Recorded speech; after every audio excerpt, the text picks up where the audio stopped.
ಓಂ ಶಾಂತಿ. ಇಂದಿನ ಮುರಳಿಯ ದಿನಾಂಕ 20/5/2025. ಪ್ರಾತಃ ಮುರಳಿ. ಓಂ ಶಾಂತಿ. ಮಧುಬನ. ಬಾಪ್ತಾದ. ಮಧುರ ಮಕ್ಕಳೇ, ನೀವು ಮಕ್ಕಳಿಗೆ ಅವಿನಾಶಿ ಸಂಪಾದನೆಯನ್ನು ಮಾಡಿಸಲು ತಂದೆಯು ಬಂದಿದ್ದಾರೆ.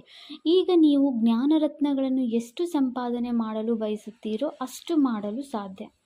ಪ್ರಶ್ನೆಯಾಗಿದೆ: ಅಸೂರಿ ಸಂಸ್ಕಾರವನ್ನು ಬದಲಾಯಿಸಿಕೊಂಡು ದೈವಿ ಸಂಸ್ಕಾರವನ್ನು ರೂಪಿಸಿಕೊಳ್ಳಲು ಯಾವ ವಿಶೇಷ ಪುರುಷಾರ್ಥ ಮಾಡಬೇಕಾಗಿದೆ? ಉತ್ತರ: ಸಂಸ್ಕಾರವನ್ನು ಬದಲಾಯಿಸಿಕೊಳ್ಳಲು ಎಷ್ಟು ಸಾಧ್ಯವೋ ಅಷ್ಟು ದೇಹಿ ಅಭಿಮಾನಿಯಾಗುವ ಅಭ್ಯಾಸ ಮಾಡಿ. ದೇಹಾಭಿಮಾನದಲ್ಲಿ ಬರುವುದರಿಂದಲೇ ಆಸೂರಿ ಸಂಸ್ಕಾರವಾಗುತ್ತದೆ.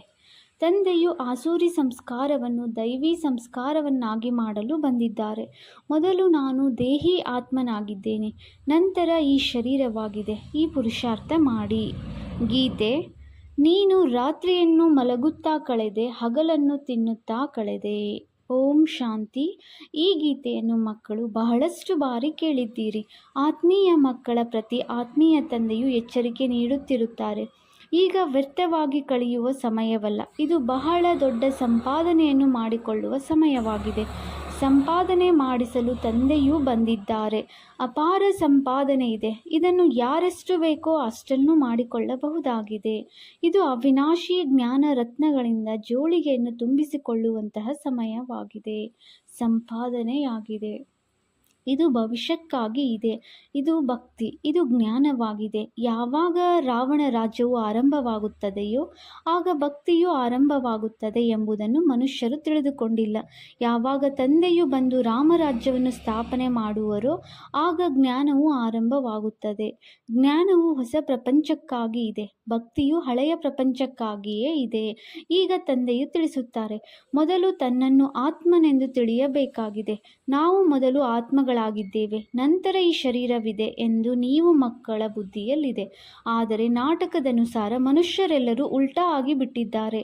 ಆದ್ದರಿಂದ ಮೊದಲು ನಾವು ದೇಹವಾಗಿದ್ದೇವೆ, ನಂತರ ದೇಹಿ ಆಗಿದ್ದೇವೆಂದು ಉಲ್ಟಾ ತಿಳಿದುಕೊಂಡಿದ್ದಾರೆ. ತಂದೆಯು ತಿಳಿಸುತ್ತಾರೆ, ಮಕ್ಕಳೇ, ಈ ಶರೀರವು ವಿನಾಶಿಯಾಗಿದೆ. ಅದನ್ನು ನೀವು ತೆಗೆದುಕೊಳ್ಳುತ್ತೀರಿ ಮತ್ತು ಬಿಡುತ್ತೀರಿ. ಸಂಸ್ಕಾರವು ಆತ್ಮದಲ್ಲಿರುತ್ತದೆ. ದೇಹಾಭಿಮಾನದಲ್ಲಿ ಬರುವುದರಿಂದ ಆಸೂರಿ ಸಂಸ್ಕಾರವಾಗಿ ಬಿಡುತ್ತದೆ. ಮತ್ತೆ ಆಸೂರಿ ಸಂಸ್ಕಾರಗಳನ್ನು ದೈವಿ ಸಂಸ್ಕಾರವನ್ನಾಗಿ ಮಾಡಲು ತಂದೆಯು ಬರಬೇಕಾಗುತ್ತದೆ. ಈ ರಚನೆಯೆಲ್ಲವೂ ಆ ರಚಯಿತ ತಂದೆಯೊಬ್ಬರದೇ ಆಗಿದೆ. ಅವರನ್ನು ಎಲ್ಲರೂ ತಂದೆಯೆಂದೇ ಹೇಳುತ್ತಾರೆ. ಹೇಗೆ ಲೌಕಿಕ ತಂದೆಗೂ ಸಹ ತಂದೆಯೆಂದೇ ಹೇಳಲಾಗುತ್ತದೆ. ಮಮ್ಮ ಮತ್ತು ಬಾಬಾ ಇವೆರಡೂ ಶಬ್ದಗಳು ಬಹಳ ಮಧುರವಾಗಿವೆ. ತಂದೆಗೆ ರಚಯಿತನೆಂದು ಹೇಳುತ್ತಾರೆ. ಅವರು ಮೊದಲು ತಾಯಿಯನ್ನು ದತ್ತು ಮಾಡಿಕೊಳ್ಳುತ್ತಾರೆ, ನಂತರ ರಚನೆಯನ್ನು ರಚಿಸುತ್ತಾರೆ. ಬೇಹದ್ದಿನ ತಂದೆಯು ತಿಳಿಸುತ್ತಾರೆ, ನಾನು ಯಾರಲ್ಲಿ ಬಂದು ಪ್ರವೇಶ ಮಾಡುತ್ತೇನೆ ಇವರ ಹೆಸರು ಪ್ರಸಿದ್ಧವಾಗಿದೆ. ಭಗೀರಥನೆಂದು ಹೇಳುತ್ತಾರೆ. ಮನುಷ್ಯನ ಚಿತ್ರವನ್ನೂ ತೋರಿಸುತ್ತಾರೆ. ಯಾವುದೇ ಎತ್ತಿನ ಮಾತಿಲ್ಲ. ಭಗೀರಥ ಮನುಷ್ಯನ ತನುವಾಗಿದೆ. ತಂದೆಯೇ ಬಂದು ಮಕ್ಕಳಿಗೆ ತನ್ನ ಪರಿಚಯವನ್ನು ಕೊಡುತ್ತಾರೆ.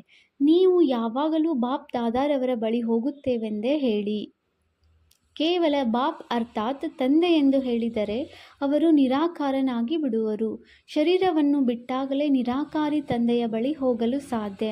ಹಾಗೆಯೇ ಯಾರೂ ಹೋಗಲು ಸಾಧ್ಯವಿಲ್ಲ. ಆದ್ದರಿಂದ ಬಾಪ್ ದಾದಾರವರ ಬಳಿ ಹೋಗುತ್ತೇವೆಂದೇ ಹೇಳಬೇಕಾಗುತ್ತದೆ. ಈ ಜ್ಞಾನವನ್ನು ತಂದೆಯೇ ಕೊಡುತ್ತಾರೆ. ಜ್ಞಾನವು ಇರುವುದೇ ಅವರ ಬಳಿ. ಅವಿನಾಶಿ ಜ್ಞಾನ ರತ್ನಗಳ ಖಜಾನೆಯಾಗಿದೆ. ತಂದೆಯು ಜ್ಞಾನ ರತ್ನಗಳ ಸಾಗರನಾಗಿದ್ದಾರೆ. ಸ್ಥೂಲ ನೀರಿನ ಮಾತಿಲ್ಲ. ಜ್ಞಾನ ರತ್ನಗಳ ಭಂಡಾರವಾಗಿದೆ. ಅವರಲ್ಲಿ ಜ್ಞಾನವಿದೆ. ನೀರಿಗೆ ಜ್ಞಾನವೆಂದು ಹೇಳಲಾಗುವುದಿಲ್ಲ. ಹೇಗೆ ಮನುಷ್ಯರಿಗೆ ಬ್ಯಾರಿಸ್ಟರಿ, ಡಾಕ್ಟರಿ ಮೊದಲಾದ ಜ್ಞಾನವಿರುತ್ತದೆ, ಹಾಗೆಯೇ ಇದು ಜ್ಞಾನವಾಗಿದೆ. ಈ ಜ್ಞಾನಕ್ಕಾಗಿಯೇ ಋಷಿ ಮುನಿ ಮೊದಲಾದವರೆಲ್ಲರೂ ರಚಯಿತ ಮತ್ತು ರಚನೆಯ ಆದಿ ಮಧ್ಯ ಅಂತ್ಯದ ಜ್ಞಾನವನ್ನು ನಾವು ತಿಳಿದುಕೊಂಡಿಲ್ಲ. ಅದು ಒಬ್ಬ ರಚಯಿತನಿಗೆ ಗೊತ್ತು ಎಂದು ಹೇಳುತ್ತಾ ಬಂದಿದ್ದಾರೆ. ಮಾನವ ವಂಶವೃಕ್ಷದ ಬೀಜರೂಪ ತಂದೆಯಾಗಿದ್ದಾರೆ. ಸೃಷ್ಟಿಯ ಆದಿ ಮಧ್ಯ ಅಂತ್ಯದ ಜ್ಞಾನವು ಅವರಲ್ಲಿದೆ. ಅವರು ಬಂದಾಗಲೇ ಇದನ್ನು ತಿಳಿಸುವರು. ಈಗ ನಿಮಗೆ ಜ್ಞಾನವೂ ಸಿಕ್ಕಿದೆ ಅಂದ ಮೇಲೆ ನೀವು ಈ ಜ್ಞಾನದಿಂದ ದೇವತೆಗಳಾಗುತ್ತೀರಿ. ಜ್ಞಾನವನ್ನು ಪಡೆದು ನಂತರ ಪ್ರಾರಬ್ಧವನ್ನೂ ಪಡೆಯುತ್ತೀರಿ. ಸತ್ಯಯುಗದಲ್ಲಿ ಈ ಜ್ಞಾನದ ಅವಶ್ಯಕತೆಯೇ ಇರುವುದಿಲ್ಲ. ಆದರೆ ದೇವತೆಗಳಲ್ಲಿ ಈ ಜ್ಞಾನವಿಲ್ಲದಿರುವ ಕಾರಣ ಅವರು ಅಜ್ಞಾನಿಗಳೆಂದಲ್ಲ, ಅವರು ಈ ಜ್ಞಾನದಿಂದಲೇ ಪದವಿಯನ್ನು ಪ್ರಾಪ್ತಿ ಮಾಡಿಕೊಂಡಿದ್ದಾರೆ. ತಂದೆಯೇ, ಬನ್ನಿ, ನಾವು ಪತಿತರಿಂದ ಹೇಗೆ ಪಾವನರಾಗಲು ಮಾರ್ಗ ಅಥವಾ ಜ್ಞಾನವನ್ನು ತಿಳಿಸಿ ಎಂದು ಮನುಷ್ಯರು ತಂದೆಯನ್ನು ಕರೆಯುತ್ತಾರೆ, ಏಕೆಂದರೆ ಇದನ್ನು ತಿಳಿದುಕೊಂಡಿಲ್ಲ. ಈಗ ನೀವು ತಿಳಿದುಕೊಂಡಿದ್ದೀರಿ. ನಾವಾತ್ಮಗಳು ಶಾಂತಿಧಾಮದಿಂದ ಬಂದಿದ್ದೇವೆ. ಅಲ್ಲಿ ಆತ್ಮಗಳು ಶಾಂತಿಯಲ್ಲಿರುತ್ತಾರೆ. ಇಲ್ಲಿ ಪಾತ್ರವನ್ನು ಅಭಿನಯಿಸಲು ಬಂದಿದ್ದೀರಿ. ಇದು ಹಳೆಯ ಪ್ರಪಂಚವಾಗಿದೆ. ಅಂದ ಮೇಲೆ ಅವಶ್ಯವಾಗಿ ಹೊಸ ಪ್ರಪಂಚವಿತ್ತು. ಆದರೆ ಅದು ಯಾವಾಗ ಇತ್ತು? ಯಾರು ರಾಜ್ಯಭಾರ ಮಾಡುತ್ತಿದ್ದರು? ಇದು ಯಾರಿಗೂ ತಿಳಿದಿಲ್ಲ. ನೀವೀಗ ತಂದೆಯ ಮೂಲಕ ತಿಳಿದಿದ್ದೀರಿ. ತಂದೆಯೇ ಜ್ಞಾನ ಸಾಗರ, ಸದ್ಗತಿದಾತನಾಗಿದ್ದಾರೆ. ತಂದೆಯೇ ಬಂದು ನಮ್ಮ ದುಃಖವನ್ನು ದೂರ ಮಾಡು, ಸುಖ ಶಾಂತಿಯನ್ನು ಕೊಡಿ ಎಂದು ಅವರನ್ನೇ ಕೂಗುತ್ತಾರೆ. ಏಕೆಂದರೆ ಆತ್ಮಕ್ಕೆ ತಿಳಿದಿದೆ, ಆದರೆ ತಮೋ ಪ್ರಧಾನವಾಗಿರುವ ಕಾರಣ ಪುನಃ ತಂದೆಯು ಬಂದು ಪರಿಚಯವನ್ನು ಕೊಡುತ್ತಿದ್ದಾರೆ. ಮನುಷ್ಯರು ಆತ್ಮವನ್ನಾಗಲಿ ಪರಮಾತ್ಮವನ್ನಾಗಲಿ ಅರಿತುಕೊಂಡಿಲ್ಲ. ಪರಮಾತ್ಮ ಅಭಿಮಾನಿಗಳಾಗಲು ಆತ್ಮಕ್ಕೆ ಜ್ಞಾನವೇ ಇಲ್ಲ. ಮೊದಲು ನೀವೂ ಸಹ ತಿಳಿದುಕೊಂಡಿರಲಿಲ್ಲ. ಈಗ ಜ್ಞಾನ ಸಿಕ್ಕಿರುವುದರಿಂದ ತಿಳಿದುಕೊಂಡಿದ್ದೀರಿ. ಮೊದಲು ನಮ್ಮ ಮುಖವು ಮನುಷ್ಯನದಾಗಿತ್ತು ಮತ್ತು ಗುಣಗಳು ಮಂಗನದಾಗಿತ್ತು. ಈಗ ತಂದೆಯು ಜ್ಞಾನವನ್ನು ಕೊಟ್ಟಿದ್ದಾರೆ. ಅದರಿಂದ ನೀವೂ ಸಹ ಜ್ಞಾನಪೂರ್ಣರಾಗಿ ಬಿಟ್ಟಿದ್ದೀರಿ. ರಚಯಿತ ಮತ್ತು ರಚನೆಯ ಜ್ಞಾನವೂ ಸಿಕ್ಕಿದೆ. ನಿಮಗೆ ತಿಳಿದಿದೆ, ನಮಗೆ ಭಗವಂತನು ಓದಿಸುತ್ತಾರೆಂದ ಮೇಲೆ ಎಷ್ಟೊಂದು ನಶೆ ಇರಬೇಕು. ತಂದೆಯು ಜ್ಞಾನ ಸಾಗರನಾಗಿದ್ದಾರೆ. ಅವರಲ್ಲಿ ಬೇಹದ್ದಿನ ಜ್ಞಾನವಿದೆ. ನೀವು ಯಾರ ಬಳಿಯೇ ಹೋಗಿ, ಸೃಷ್ಟಿಯ ಆದಿ ಮಧ್ಯ ಅಂತ್ಯವಷ್ಟೇನು ನಾನಾತ್ಮ ಯಾರಾಗಿದ್ದೇನೆ ಎಂಬುದೂ ಸಹ ಯಾರಿಗೂ ತಿಳಿದಿಲ್ಲ. ತಂದೆಯನ್ನು ನೆನಪು ಮಾಡುತ್ತಾರೆ, ದುಃಖಹರ್ತ ಸುಖಕರ್ತ ಎಂದು ಹೇಳುತ್ತಾರೆ. ಆದರೂ ಮತ್ತೆ ಈಶ್ವರ ಸರ್ವವ್ಯಾಪಿ ಎಂದು ಹೇಳಿಬಿಡುತ್ತಾರೆ. ಆದ್ದರಿಂದ ತಂದೆಯು ತಿಳಿಸುತ್ತಾರೆ, ನಾಟಕದನುಸಾರ ಅವರದು ಸಹ ದೋಷವಿಲ್ಲ. ಮಾಯೆಯು ಸಂಪೂರ್ಣ ತುಚ್ಛ ಬುದ್ಧಿಯವರನ್ನಾಗಿ ಮಾಡಿಬಿಡುತ್ತದೆ. ಕೀಟಗಳಿಗೆ ಕೊಳಕಿನಲ್ಲಿಯೇ ಸುಖವೆನಿಸುತ್ತದೆ. ತಂದೆಯು ಕೆಸರಿನಿಂದ ಹೊರತೆಗೆಯಲು ಬರುತ್ತಾರೆ. ಮನುಷ್ಯರಂತೂ ಕೆಸರಿನಲ್ಲಿ ಸಿಕ್ಕಿ ಹಾಕಿಕೊಂಡಿದ್ದಾರೆ. ಅವರಿಗೆ ಜ್ಞಾನವೇ ತಿಳಿದಿಲ್ಲವೆಂದರೆ ಮತ್ತೇನು ಮಾಡುವುದು? ಕಂದಕದಲ್ಲಿ ಈ ರೀತಿ ಸಿಕ್ಕಿ ಹಾಕಿಕೊಂಡಿದ್ದಾರೆ. ಅವರನ್ನು ಹೊರತೆಗೆಯುವುದೇ ಕಷ್ಟವಾಗಿ ಬಿಡುತ್ತದೆ. ಹೊರತೆಗೆಯಲು ಅರ್ಧ ಮುಕ್ಕಾಲು ಭಾಗ ಅವರನ್ನು ಎಳೆದು ತಂದರೂ ಸಹ ಮತ್ತೆ ಕೈಯನ್ನು ಬಿಟ್ಟು ಕೆಳಗೆ ಬೀಳುತ್ತಾರೆ. ಕೆಲವು ಮಕ್ಕಳು ಅನ್ಯರಿಗೆ ಜ್ಞಾನವನ್ನು ಕೊಡುತ್ತಾ ತಾವೇ ಮಾಯೆಯ ಪೆಟ್ಟನ್ನು ತಿನ್ನುತ್ತಾರೆ. ಏಕೆಂದರೆ ತಂದೆಯ ಆದೇಶದ ವಿರುದ್ಧ ಕಾರ್ಯ ಮಾಡಿಬಿಡುತ್ತಾರೆ. ಅನ್ಯರನ್ನು ಹೊರತೆಗೆಯುವ ಪ್ರಯತ್ನ ಪಡುತ್ತಾ ಅವರೇ ಬಿದ್ದು ಬಿಡುತ್ತಾರೆ. ಮತ್ತೆ ಅವರನ್ನು ಹೊರತೆಗೆಯುವುದರಲ್ಲಿ ಎಷ್ಟೊಂದು ಪರಿಶ್ರಮವಾಗುತ್ತದೆ. ಏಕೆಂದರೆ ಮಾಯೆಯಿಂದ ಸೋತು ಹೋಗುತ್ತಾರೆ. ಅವರನ್ನು ತನ್ನ ಪಾಪವೇ ಒಳಗೆ ತಿನ್ನುತ್ತಿರುತ್ತದೆ. ಮಾಯೆಯ ಯುದ್ಧವಲ್ಲವೇ? ನೀವೀಗ ಯುದ್ಧದ ಮೈದಾನದಲ್ಲಿದ್ದೀರಿ. ಅದು ಬಾಹುಬಲದಿಂದ ಯುದ್ಧ ಮಾಡುವಂತಹ ಹಿಂಸಕ ಸೈನ್ಯಗಳಾಗಿವೆ. ನೀವು ಅಹಿಂಸಕರಾಗಿದ್ದೀರಿ. ಅಹಿಂಸೆಯಿಂದ ರಾಜ್ಯವನ್ನು ಪಡೆಯುತ್ತೀರಿ. ಹಿಂಸೆಯು 2 ಪ್ರಕಾರವಾಗಿರುತ್ತದೆ. ಒಂದು ಕಾಮಕಟಾರಿಯನ್ನು ನಡೆಸುವುದು, ಇನ್ನೊಂದು ಅನ್ಯರನ್ನು ಬಡೆಯುವ ಹಿಂಸೆಯಾಗಿದೆ. ನೀವೀಗ ಡಬಲ್ ಅಹಿಂಸಕರಾಗಿರುತ್ತೀರಿ. ಈ ಜ್ಞಾನಬಲದ ಯುದ್ಧವನ್ನು ಯಾರೂ ತಿಳಿದುಕೊಂಡಿಲ್ಲ. ಯಾವುದಕ್ಕೆ ಅಹಿಂಸೆ ಎಂದು ಹೇಳಲಾಗುತ್ತದೆ ಎಂಬುದನ್ನು ಸಹ ಅರಿತುಕೊಂಡಿಲ್ಲ. ಎಷ್ಟೊಂದು ಭಕ್ತಿ ಮಾರ್ಗದ ಸಾಮಗ್ರಿ ಇದೆ. ಪತಿತ ಪಾವನ ಬನ್ನಿ ಎಂದು ಹಾಡುತ್ತಾರೆ, ಆದರೆ ನಾನು ಹೇಗೆ ಪಾವನ ಮಾಡುತ್ತೇನೆಂದು ಯಾರೂ ತಿಳಿದುಕೊಂಡಿಲ್ಲ. ಮನುಷ್ಯನನ್ನು ಭಗವಂತನೆಂದು ಹೇಳಿ ಗೀತೆಯಲ್ಲಿಯೇ ತಪ್ಪು ಮಾಡಿಬಿಟ್ಟಿದ್ದಾರೆ. ಶಾಸ್ತ್ರಗಳನ್ನು ಮನುಷ್ಯರೇ ರಚಿಸಿದ್ದಾರೆ, ಮನುಷ್ಯರೇ ಓದುತ್ತಾರೆ. ದೇವತೆಗಳಿಗೆ ಶಾಸ್ತ್ರಗಳನ್ನು ಓದುವ ಅವಶ್ಯಕತೆ ಇಲ್ಲ. ಅಲ್ಲಿ ಯಾವುದೇ ಶಾಸ್ತ್ರಗಳಿರುವುದಿಲ್ಲ. ಜ್ಞಾನ ಭಕ್ತಿ ನಂತರ ವೈರಾಗ್ಯ ಬರುತ್ತದೆ. ಯಾವುದರ ವೈರಾಗ್ಯ? ಭಕ್ತಿಯ. ಹಳೆಯ ಪ್ರಪಂಚದ ವೈರಾಗ್ಯ ಉಂಟಾಗುತ್ತದೆ. ಹಳೆಯ ಶರೀರದಿಂದ ವೈರಾಗ್ಯ ಬರುತ್ತದೆ. ತಂದೆಯು ತಿಳಿಸುತ್ತಾರೆ, ಈ ಕಣ್ಣುಗಳಿಂದ ನೀವು ಏನೆಲ್ಲವನ್ನು ನೋಡುತ್ತೀರೋ ಅದು ಉಳಿಯುವುದಿಲ್ಲ. ಇಡೀ ಚೀಚಿ ಪ್ರಪಂಚದೊಂದಿಗೆ ವೈರಾಗ್ಯವಿದೆ. ಬಾಕಿ ನೀವು ದಿವ್ಯ ದೃಷ್ಟಿಯಿಂದ ಹೊಸ ಪ್ರಪಂಚದ ಸಾಕ್ಷಾತ್ಕಾರ ಮಾಡುತ್ತೀರಿ. ಹೊಸ ಪ್ರಪಂಚಕ್ಕಾಗಿಯೇ ನೀವು ಓದುತ್ತೀರಿ. ಈ ವಿದ್ಯೆಯು ಕೇವಲ ಈ ಜನ್ಮಕ್ಕಾಗಿಯೇ ಅಲ್ಲ, ಮತ್ತೇನೆಲ್ಲ ವಿದ್ಯೆಗಳಿವೆಯೋ ಅವು ಅದೇ ಸಮಯ ಅದೇ ಜನ್ಮಕ್ಕಾಗಿ ಇರುತ್ತವೆ.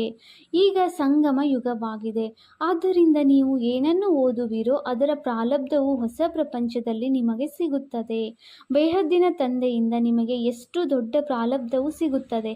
ಬೇಹದ್ದಿನ ತಂದೆಯಿಂದ ಬೇಹದ್ದಿನ ಸುಖವು ಪ್ರಾಪ್ತಿಯಾಗುತ್ತದೆ. ಅಂದ ಮೇಲೆ ಮಕ್ಕಳು ಪೂರ್ಣ ಪುರುಷಾರ್ಥ ಮಾಡಿ ಶ್ರೀಮತದಂತೆ ನಡೆಯಬೇಕು. ತಂದೆಯು ಸರ್ವಶ್ರೇಷ್ಠನಾಗಿದ್ದಾರೆ. ಅವರಿಂದ ನೀವು ಶ್ರೇಷ್ಠರಾಗುತ್ತೀರಿ. ಅವರು ಸದಾ ಶ್ರೇಷ್ಠನಾಗಿದ್ದಾರೆ. ನಿಮ್ಮನ್ನು ಶ್ರೇಷ್ಠರನ್ನಾಗಿ ಮಾಡುತ್ತಾರೆ. 84 ಜನ್ಮಗಳನ್ನು ತೆಗೆದುಕೊಳ್ಳುತ್ತಾ ಮತ್ತೆ ನೀವು ಭ್ರಷ್ಟರಾಗಿ ಬಿಡುತ್ತೀರಿ. ತಂದೆಯು ತಿಳಿಸುತ್ತಾರೆ, ನಾನಂತೂ ಜನನ ಮರಣದಲ್ಲಿ ಬರುವುದಿಲ್ಲ. ನಾನೀಗ ಭಾಗ್ಯಶಾಲಿ ರಥದಲ್ಲಿಯೇ ಪ್ರವೇಶ ಮಾಡುತ್ತೇನೆ. ಯಾರನ್ನು ನೀವು ಮಕ್ಕಳು ತಿಳಿದುಕೊಂಡಿದ್ದೀರಿ. ಈಗಿನ್ನೂ ನಿಮ್ಮದು ಚಿಕ್ಕ ವೃಕ್ಷವಾಗಿದೆ. ಚಿಕ್ಕ ಗಿಡವಾಗಿದ್ದಾಗ ಬಹಳಷ್ಟು ಬಿರುಗಾಳಿಗಳು ಬರುತ್ತವೆಯಲ್ಲವೇ? ಎಲೆಗಳು ಬಿಡುತ್ತಿರುತ್ತವೆ, ಹೂ ಬಿಡುತ್ತವೆ, ಮತ್ತೆ ಬಿರುಗಾಳಿಗಳು ಬರುವುದರಿಂದ ಬಿದ್ದು ಹೋಗುತ್ತವೆ. ಕೆಲವು ಒಳ್ಳೊಳ್ಳೆಯ ಫಲಗಳನ್ನು ಬಿಡುತ್ತವೆ. ಆದರೂ ಸಹ ಆ ಕಡೆ ಬಾಹುಬಲ, ಈ ಕಡೆ ಯೋಗಬಲ ಅಥವಾ ನೆನಪಿನ ಬಲವಿದೆ. ನೀವು ನೆನಪು ಎಂಬ ಶಬ್ದವನ್ನು ಪಕ್ಕಾ ಮಾಡಿಕೊಳ್ಳಿ. ಆ ಸನ್ಯಾಸಿಗಳಂತೂ ಯೋಗ ಯೋಗ ಎಂದು ಹೇಳುತ್ತಿರುತ್ತಾರೆ. ನಿಮ್ಮದು ಯೋಗವಾಗಿದೆ. ನಡೆದಾಡುತ್ತಾ ತಿರುಗಾಡುತ್ತಾ ತಂದೆಯನ್ನು ನೆನಪು ಮಾಡುತ್ತೀರಿ. ಇದಕ್ಕೆ ಯೋಗವೆಂದು ಹೇಳುವುದಿಲ್ಲ. ಯೋಗ ಶಬ್ದವು ಸನ್ಯಾಸಿಗಳಿಗೆ ಪ್ರಖ್ಯಾತವಾಗಿದೆ. ಅನೇಕ ಪ್ರಕಾರದ ಯೋಗಗಳನ್ನು ಕಲಿಸುತ್ತಾರೆ. ತಂದೆಯು ಎಷ್ಟು ಸಹಜವಾಗಿ ತಿಳಿಸುತ್ತಾರೆ. ಏಳುತ್ತಾ ಕುಳಿತುಕೊಳ್ಳುತ್ತಾ ನಡೆಯುತ್ತಾ ತಿರುಗಾಡುತ್ತಾ ತಂದೆಯನ್ನು ನೆನಪು ಮಾಡಿ. ನೀವು ಅರ್ಧ ಕಲ್ಪದ ಪ್ರಿಯತಮೆಯರಾಗಿದ್ದೀರಿ. ನನ್ನನ್ನು ನೆನಪು ಮಾಡುತ್ತಾ ಬಂದಿದ್ದೀರಿ. ನಾನೀಗ ಬಂದಿದ್ದೇನೆ. ಆತ್ಮವನ್ನು ಯಾರೂ ತಿಳಿದುಕೊಂಡಿಲ್ಲ. ಆದ್ದರಿಂದ ತಂದೆಯು ಬಂದು ಆತ್ಮಾನುಭೂತಿ ಮಾಡಿಸುತ್ತಾರೆ. ಇವು ಸಹ ತಿಳಿದುಕೊಳ್ಳುವ ಬಹಳ ಸೂಕ್ಷ್ಮ ಮಾತುಗಳಾಗಿವೆ. ಆತ್ಮವು ಅತಿ ಸೂಕ್ಷ್ಮ ಮತ್ತು ಅವಿನಾಶಿಯಾಗಿದೆ. ಆತ್ಮವು ವಿನಾಶವಾಗುವುದಿಲ್ಲ. ಅದರ ಪಾತ್ರವು ವಿನಾಶವಾಗಲು ಸಾಧ್ಯವಿಲ್ಲ. ಈ ಮಾತುಗಳನ್ನು ಮಂದಬುದ್ಧಿಯವರು ಪರಿಶ್ರಮದಿಂದ ಅರ್ಥ ಮಾಡಿಕೊಳ್ಳುತ್ತಾರೆ. ಶಾಸ್ತ್ರಗಳಲ್ಲಿಯೂ ಈ ಮಾತುಗಳಿಲ್ಲ. ನೀವು ಮಕ್ಕಳು ತಂದೆಯನ್ನು ನೆನಪು ಮಾಡುವ ಬಹಳ ಪರಿಶ್ರಮ ಪಡಬೇಕಾಗಿದೆ. ಜ್ಞಾನವು ಬಹಳ ಸಹಜವಾಗಿದೆ. ಆದರೆ ವಿನಾಶಕಾಲೇ ಪ್ರೀತ್ ಬುದ್ಧಿ ಮತ್ತು ವಿಪರೀತ ಬುದ್ಧಿ ಎಂದು ನೆನಪಿಗಾಗಿಯೇ ಹೇಳಲಾಗುತ್ತದೆ. ನೆನಪು ಚೆನ್ನಾಗಿದ್ದರೆ ಪ್ರೀತಿ ಬುದ್ಧಿಯವರೆಂದು ಹೇಳಲಾಗುತ್ತದೆ. ಪ್ರೀತಿಯೂ ಸಹ ಅವ್ಯಭಿಚಾರಿಯಾಗಿರಬೇಕು. ನಾನು ತಂದೆಯನ್ನು ಎಷ್ಟು ಸಮಯ ನೆನಪು ಮಾಡುತ್ತೇನೆಂದು ತಮ್ಮೊಂದಿಗೆ ಕೇಳಿಕೊಳ್ಳಬೇಕಾಗಿದೆ. ಇದೂ ಸಹ ತಿಳಿದಿದೆ. ತಂದೆಯೊಂದಿಗೆ ಪ್ರೀತಿಯನ್ನಿಡುತ್ತಾ ಇಡುತ್ತಾ ಯಾವಾಗ ಕರ್ಮಾತೀತ ಸ್ಥಿತಿಯಾಗುವುದೋ ಆಗ ಈ ಶರೀರವು ಬಿಟ್ಟು ಹೋಗುವುದು ಮತ್ತು ಯುದ್ಧವು ಆರಂಭವಾಗುವುದು. ತಂದೆಯೊಂದಿಗೆ ಎಷ್ಟು ಪ್ರೀತಿ ಇರುವುದೋ ಅಷ್ಟು ತಮೋಪ್ರಧಾನರಿಂದ ಸತೋಪ್ರಧಾನರಾಗಿ ಬಿಡುತ್ತೀರಿ. ಪರೀಕ್ಷೆಯು ಒಂದೇ ಸಮಯದಲ್ಲಿ ಆಗುತ್ತದೆಯಲ್ಲವೇ? ಯಾವಾಗ ಸಮಯವು ಬರುವುದೋ ಆಗ ಎಲ್ಲರದು ಪ್ರೀತಿ ಬುದ್ಧಿಯಾಗುತ್ತದೆ. ಆ ಸಮಯದಲ್ಲಿ ವಿನಾಶವಾಗುತ್ತದೆ. ಅಲ್ಲಿಯವರೆಗೂ ಜಗಳ ಕಲಹಗಳು ನಡೆಯುತ್ತಿರುತ್ತವೆ. ಈಗ ಮೃತ್ಯುವು ಸನ್ಮುಖದಲ್ಲಿದೆ. ಯಾರೋ ಪ್ರೇರಕರಿದ್ದಾರೆ. ಅವರು ನಮ್ಮಿಂದ ಅಣ್ವಸ್ತ್ರಗಳನ್ನು ತಯಾರು ಮಾಡಿಸುತ್ತಾರೆ ಎಂದು ವಿದೇಶದವರು ಸಹ ತಿಳಿಯುತ್ತಾರೆ. ಆದರೆ ಏನೂ ಮಾಡಲು ಸಾಧ್ಯ. ನಾಟಕದ ಪೂರ್ವ ನಿಶ್ಚಿತವಾಗಿದೆಯಲ್ಲವೇ? ತಮ್ಮದೇ ವಿಜ್ಞಾನ ಬಲದಿಂದ ತಮ್ಮ ಕುಲದ ಮೃತ್ಯುವನ್ನು ತಂದುಕೊಳ್ಳುತ್ತಾರೆ. ಬಾಬಾ ಪಾವನ ಪ್ರಪಂಚದಲ್ಲಿ ಕರೆದುಕೊಂಡು ಹೋಗಿ ಎಂದು ಮಕ್ಕಳು ಹೇಳುತ್ತಾರೆ. ಅಂದಾಗ ಶರೀರಗಳನ್ನು ಕರೆದುಕೊಂಡು ಹೋಗುವವರೇ? ತಂದೆಯು ಮಹಾಕಾಲನಾಗಿದ್ದಾರೆ. ಈ ಮಾತುಗಳನ್ನು ಯಾರೂ ತಿಳಿದುಕೊಂಡಿಲ್ಲ. ಬೆಕ್ಕಿಗೆ ಚೆಲ್ಲಾಟ, ಇಲಿಗೆ ಪ್ರಾಣ ಸಂಕಟವೆಂದು ಗಾಯನವಿದೆ. ವಿನಾಶವು ನಿಂತು ಹೋಗಲಿ, ಶಾಂತವಾಗಿ ಬಿಡಲಿ ಎಂದು ಅವರು ಹೇಳುತ್ತಾರೆ. ಅರೆ, ವಿನಾಶವಾಗದೆ ಸುಖ ಶಾಂತಿಯು ಹೇಗೆ ಸ್ಥಾಪನೆಯಾಗುವುದು? ಆದ್ದರಿಂದ ಚಕ್ರದ ಬಗ್ಗೆ ಅವಶ್ಯವಾಗಿ ತಿಳಿಸಿಕೊಡಿ. ಈಗ ಸ್ವರ್ಗದ ಬಾಗಿಲಲ್ಲಿ ನಿಂತಿದ್ದಾರೆ. ತಂದೆಯು ತಿಳಿಸಿದ್ದಾರೆ, gate way to Shantidham ಸುಖಧಾಮ್, Shantidhama ಸುಖಧಾಮದ ಮಾರ್ಗ ಎಂದು ಒಂದು ಪುಸ್ತಕದ ಮುದ್ರಣ ಮಾಡಿಸಿ. ಮನುಷ್ಯರು ಇದರ ಅರ್ಥವನ್ನು ತಿಳಿದುಕೊಂಡಿಲ್ಲ. ಬಹಳ ಸಹಜವಾಗಿದೆ. ಆದರೆ ಕೋಟಿಯಲ್ಲಿ ಕೆಲವರು ತಿಳಿದುಕೊಳ್ಳುತ್ತಾರೆ. ನಿಮಗೆ ಪ್ರದರ್ಶಿನಿ ಮೊದಲಾದರಲ್ಲಿ ಎಂದೂ ಬೇಸರವಾಗಬಾರದು. ಪ್ರಜೆಗಳಂತೂ ಆಗುತ್ತಾರಲ್ಲವೇ? ಗುರಿಯು ಉನ್ನತವಾಗಿದೆ. ಪರಿಶ್ರಮವಾಗುತ್ತದೆ. ನೆನಪಿನ ಪರಿಶ್ರಮವಿದೆ. ಅದರಲ್ಲಿ ಅನೇಕರು ಅನುತ್ತೀರ್ಣರಾಗುತ್ತಾರೆ. ನೆನಪು ಅವ್ಯಭಿಚಾರಿಯಾಗಿರಬೇಕು. ಮಾಯೆಯು ಪದೇ ಪದೇ ಮರೆಸಿಬಿಡುತ್ತದೆ. ಪರಿಶ್ರಮವಿಲ್ಲದೆ ಯಾರೂ ವಿಶ್ವದ ಮಾಲೀಕರು ಆಗಲು ಸಾಧ್ಯವಿಲ್ಲ. ಪೂರ್ಣ ಪುರುಷಾರ್ಥ ಮಾಡಬೇಕು. ನಾವು ಸುಖಧಾಮದ ಮಾಲೀಕರಾಗಿದ್ದೇವೆ. ಅನೇಕ ಬಾರಿ ಚಕ್ರವನ್ನೂ ಸುತ್ತಿದ್ದೇವೆ. ಈಗ ತಂದೆಯನ್ನು ನೆನಪು ಮಾಡಬೇಕಾಗಿದೆ. ಮಾಯೆಯು ಬಹಳಷ್ಟು ವಿಘ್ನಗಳನ್ನು ಹಾಕುತ್ತದೆ.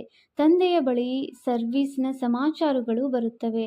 ಇಂದು ವಿದ್ಯುತ್ ಮಂಡಳಿಯವರಿಗೆ ತಿಳಿಸಿದೆವು, ಇದನ್ನು ಮಾಡಿದೆವು. ನಾಟಕದನುಸಾರ ಮಾತೆಯರು ಮುಂದುವರಿಸಬೇಕಾಗಿದೆ. ಇದು ಚೈತನ್ಯ ದಿಲ್ವಾಡ ಮಂದಿರವಾಗಿದೆ. ನೀವು ಚೈತನ್ಯದಲ್ಲಿ ಆ ರೀತಿಯಾಗಿ ಬಿಡುತ್ತೀರಿ. ನಂತರ ನೀವು ರಾಜ್ಯ ಮಾಡುತ್ತಿರುತ್ತೀರಿ.